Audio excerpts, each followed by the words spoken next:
Триває спеціальний ефір на Радіо НВ. Мене звати Олексій Тарасов. Росія, ймовірно, почала використовувати іранські дрони з реактивним двигуном, які нібито можна збивати лише ракетами.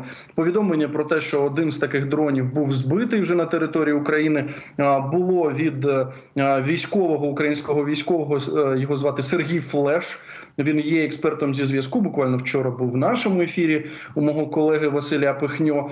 Так ось у себе в телеграм-каналі він написав про те, що нібито такий безпілотник, такий шахед російський вже був збитий на території України. Ми також отримали коментар, наші колеги отримали коментар від Юрія Ігната, речника повітряних сил ЗСУ. Він цю інформацію поки що не підтверджує. Тож будемо розбиратися разом з нашим наступним спікером. З нами на зв'язку Анатолій Храпчинський, експерт з авіації, заступник генерального директора компанії з виробництва засобів радіоелектронної боротьби. Пане Анатолію, вітаю вас в ефірі. Слава Україні! Героям слава, вітаю!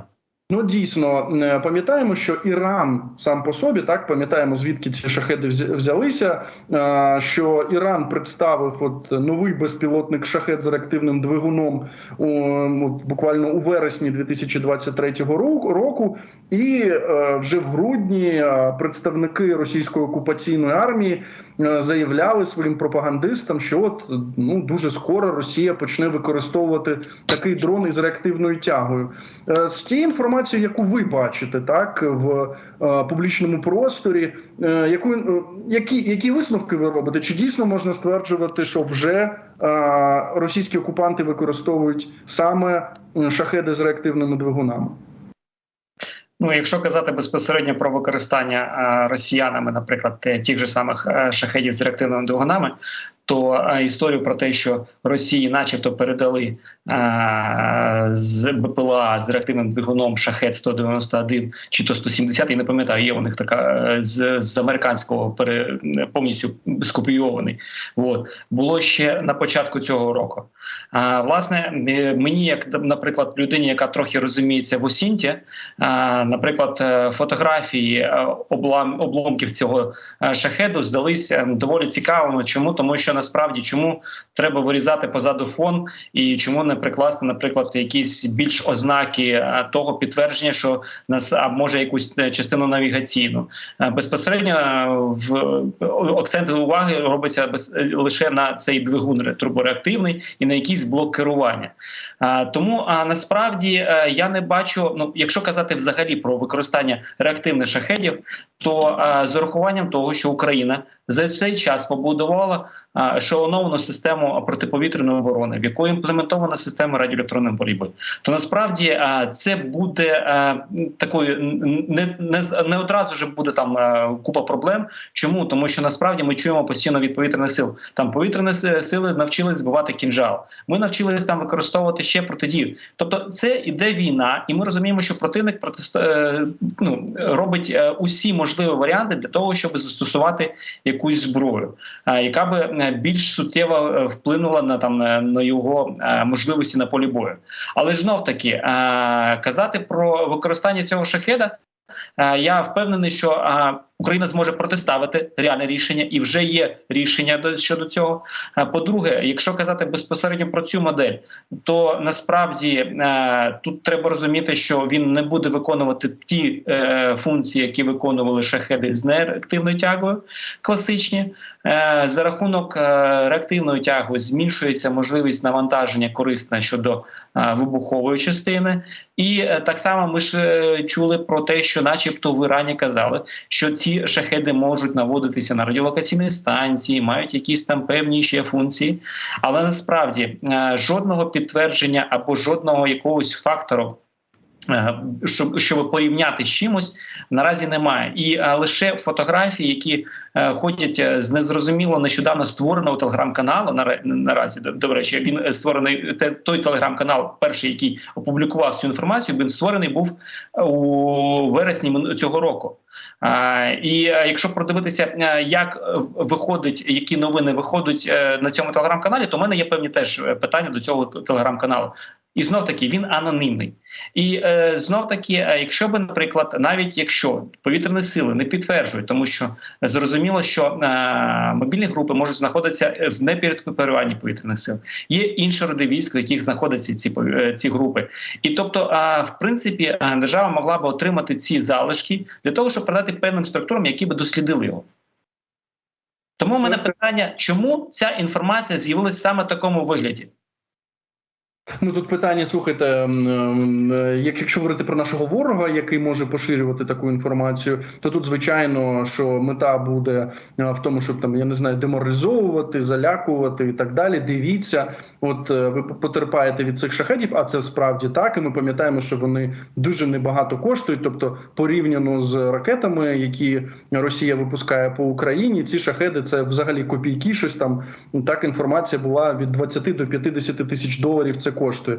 Ну і от зараз, якщо вони, бачите, ще реактивні і збивати їх можна тільки ракетами, то це, звичайно, навантаження на наші сили ППО і також ще більше виснаження тих засобів ППО, які ми маємо. І от в мене запитання, саме до вас, як до експерта, хотів би поставити це запитання. Чи дійсно, якщо уявити собі, що вже Росія використовує або буде використовувати ці шахеди з реактивним двигуном, чи справді тільки ракети зможуть їх збити? Бо пам'ятаємо, що для звичайних шахедів наші захисники могли використовувати, як звичайні, незвичайні, але кулемети. Тут для початку треба розуміти швидкість пересування цього БПЛА, тобто розуміти, з якою швидкістю він може летіти. І звідси можна буде казати вже про безпосередню протидію. Але до початку протидії треба розуміти, що треба ставити для того, щоб виявити цей об'єкт. З урахуванням того, що цей об'єкт має реактивну тягу і може летіти зі швидкістю близько від 300 до 600 км на годину, ми розуміємо, що звичайно радіолокаційні станції можуть його виявляти насправді. Тобто тут вже є рішення, щодо виявлення, щодо знищення. Знов-таки, якщо ми кажемо безпосередньо про цей шахед, то знов-таки за рахунок реактивного двигуна він стає дорожчим. Тобто це вже не від 50 до 120 тисяч доларів, як кажуть, щодо минулих шахедів з реактивною тягою. Тому знов-таки, чим його буде знищувати, і це вже питання друге, тому що насправді ми можемо протиставити і ракетні системи, які були створені в Україні за рахунок імплементації американських ракет до систем протиповітряної оборони типу БУК або ОСА. Тому тут вже питання, тут треба ціна цінності, тому що ми кажемо про життя людей, і вже чи ми будемо його збивати з ПЗРК «Ігла», чи ми будемо використовувати АІМ-9 для його знищення. Тобто тут вже інше питання. Але я не бачу жодної проблеми щодо того, що ми не зможемо з ними впоратися насправді. Тут питання в тому, щоб швидко протиставити і знайти рішення. Але для того, щоб швидко протиставити і знайти рішення, треба мати факти, підтверджуючи те, що насправді цей дрон був збитий силами Збройних сил України на території. Так само є питання, наприклад, і те, що нещодавно впала ракета в Харківській області, коли сказали, що це ракети КНДР. Знов-таки, ракети були всередині з стертими номерами, ракети були провода були без екрану, без захисту РЕБу. Чому це може бути? Може це... Так, це не здається, не схоже на російську ракету, але це може якийсь бути прототип, який був напередодні створення Іскандеру. Вони достали щось старе зі складів. Тут насправді треба доцільно правильно вивчити ці рештки, передивитися по номерах і тоді вже робити якісь, щоб офіційні джерела підтвердили або застосування, або спростували це. Тому що вибачте, я перепитаю. Тобто ви маєте на увазі, що поки ми не маємо підтвердження, поки дійсно українські спеціалісти не мають просто на руках уламків чи там цілого цього шахеда з реактивним двигуном, то ми не можемо зрозуміти правильний шлях, як з ним боротися, чи я щось неправильно розумію? у нас є шляхи протидії.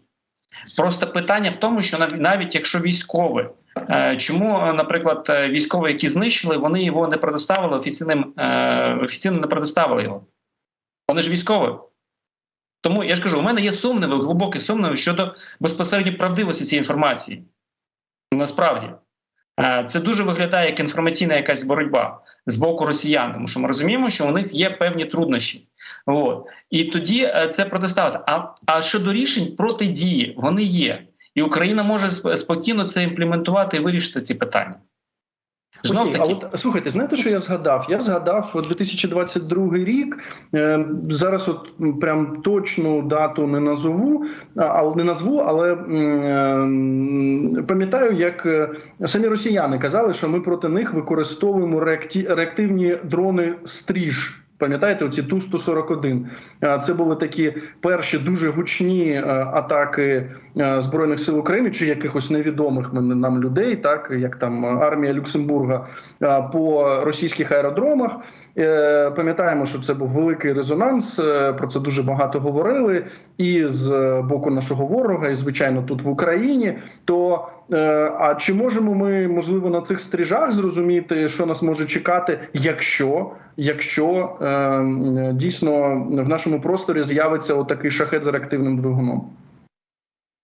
А насправді, якщо казати безпосередньо про шахед з реактивним двигуном, то знов-таки хочу повторитися, що насправді рішення проти нього, як протидіяти, є.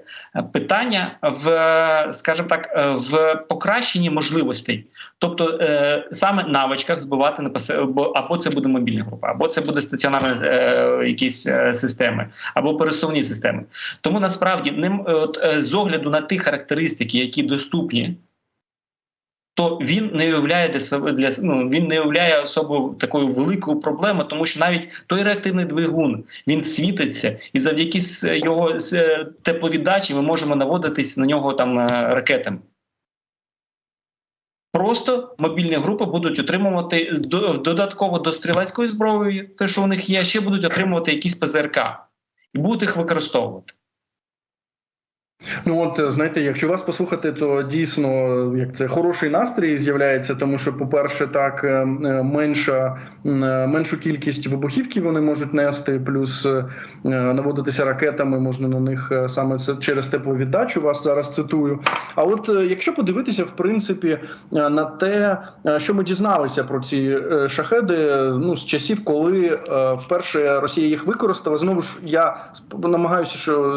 сподіваюся, що я не помиляюся, що це був, здається, жовтень 22-го року, і спочатку був такий великий шок, так, у українців, коли це з'явилося. Пам'ятаємо, що там, як вони потрапляли в будівлі в українській столиці в Києві, так, і от ми про них чули, наші військові про них чули, бо Іран давно вже використовує ці такі досить дешеві засоби. От бачите, я помилився з сумою, говорив з 20 до 50 тисяч, а от ви кажете, що з 50 до 120, але все одно зрозуміло, що це доступна сума. Іранські проксі їх використовували, ті самі хусіти, про яких ми зараз чуємо, так. Тож, а що ми дізналися про них, ну, вже більше, ніж за рік використання Росією? Наскільки успішно ми тепер вміємо ним протидіяти? Ну, насправді, якщо подивитися по звітах повітряних сил і навіть по тому, що безпосередньо ми спілкуємося, да, насправді рішення проти них доволі потужне, і ми відпрацьовуємо з 90, 95, 97% випадків, коли ми знищуємо всі ті, що літять, з урахуванням, і навіть якщо глибоко на територію України заходять, це за винятком, коли прифронтову зону обстрілюють, там є питання, тому що немає такої великої кількості мобільних груп.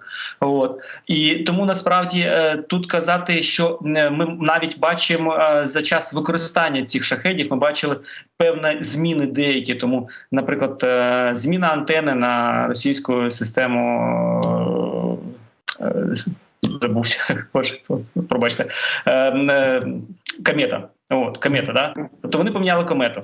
Потім були зміни дещо по структурі, по формуванню безпосередньо фюзеляжа і так далі. Тобто кольори. Вони постійно щось робили. Цілком логічно можна передбачати, що, наприклад, Росія могла запропонувати Ірану деякі технології, які дозволили Іран створити на реактивному двигуні. Да? Тому що насправді, якщо казати взагалі про реактивну тягу, то у світі здавен існувало тільки 4 країни, які розробляли турбореактивні двигуни. Це була Великобританія, Сполучені Штати, Радянський Союз і Франція. І більшість цих країн ніколи не передавали нікому ці технології. Китайці не змогли скопіювати з російських, з радянських літаків двигуни і так далі. Тому насправді можна казати про те, що, наприклад, Росія передала технологію і, можливо, щось отримає взамін. Але це ж все ж такі розміркування, да, насправді. Але ж хочеться чітко підтверджених факторів використання цих засобів на території України. І знов-таки повертаємося, щодо властивостей цих систем, вони набагато легше буде їх виявляти і збивати, ніж ті ж шахеди на нереактивній тязі. Добре, ви вже згадували так про іранські ракети. І дійсно був такий брифінг в Білому домі. На цьому брифінгу представники Держдепу так заявили про те, що дивіться, що іранські ракети вже були використані. Вибачте, північно-корейські ракети. Я помилився. Звичайно, йдеться про КНДР, про те, що зараз Кім Чен Ін постачає умовному Путіну, так ось колективному Путіну. Так ось на цьому брифінгу Білого дому було заявлено про те, що вже використали такі ракети по Україні, по території України. Говорилося і про атаку 29 грудня, і про атаку 2 січня. Знову ж є припущення, що можливо дійсно по Харкову, який щодня обстрілюють росіяни. І тут головне було питання, чи головна, можливо, складність для боротьби з північно-корейською зброєю, що нібито ми дуже мало про неї знаємо, що їхній ВПК настільки закритий, сама країна настільки закрита, що навіть Південна Корея не має багато даних про те, а що в них там літає, як воно працює. Хоча є багато пропагандичних відео, де той самий Кім Чен Ін з'являється біля тих чи інших ракет, щось там демонструє, ну, коротше кажучи, там всі співають, танцюють і так далі. То чи може бути проблемою для Збройних сил України саме те, що північно-корейський ВПК такий дуже замкнений на собі? Якщо казати про північно-корейський ВПК, то ми розуміємо, що більшість розробок, які отримала Північна Корея, це спадок Радянського Союзу. Навіть ці пропагандистські ролики, в яких Кім Чен Ін натискає там червону кнопку чи щось таке, це більшість скопійована з радянської пропаганди і з російської пропаганди, які зараз використовуються. Тому, в принципі, якщо розглядати саме безпосередньо військове виробництво саме корейське, то ми розуміємо, що це буде суміш Китаю з Радянщиною.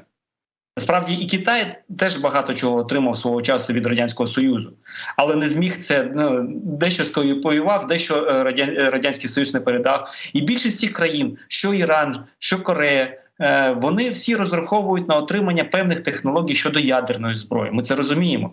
Тобто ми розуміємо, що створюється деяка коаліція зла.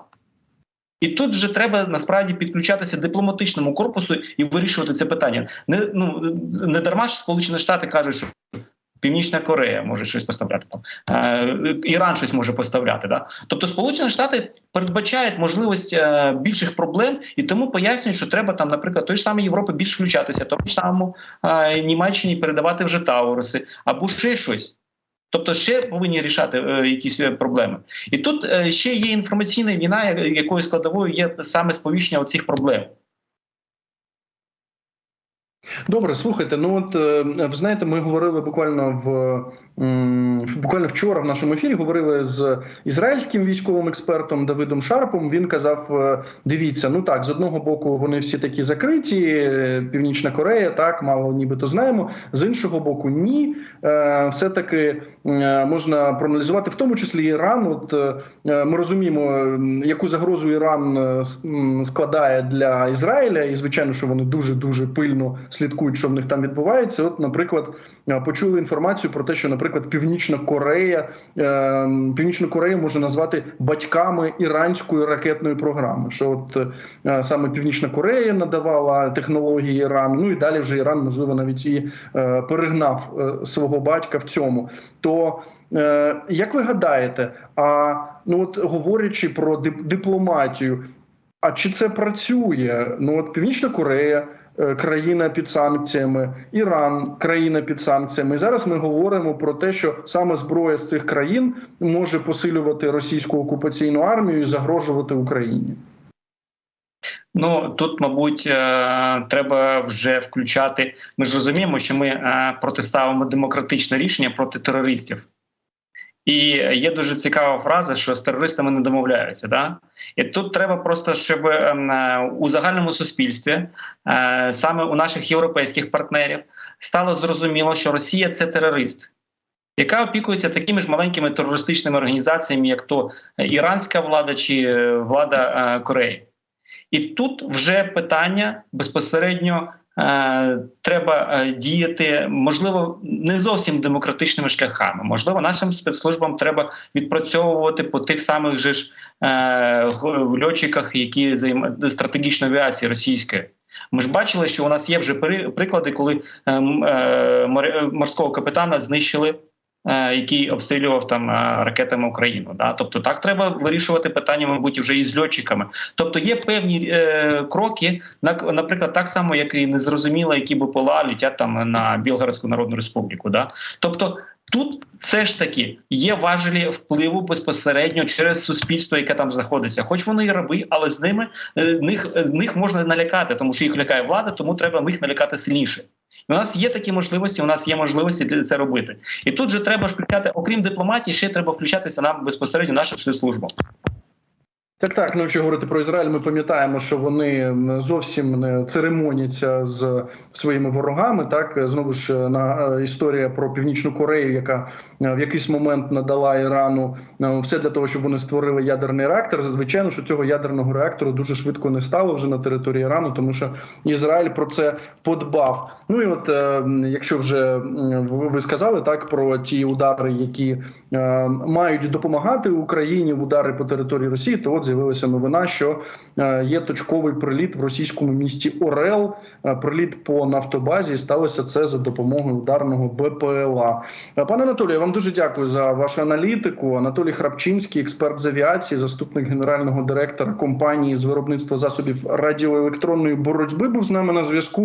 Підписуйся на канал Радіо НВ ось тут.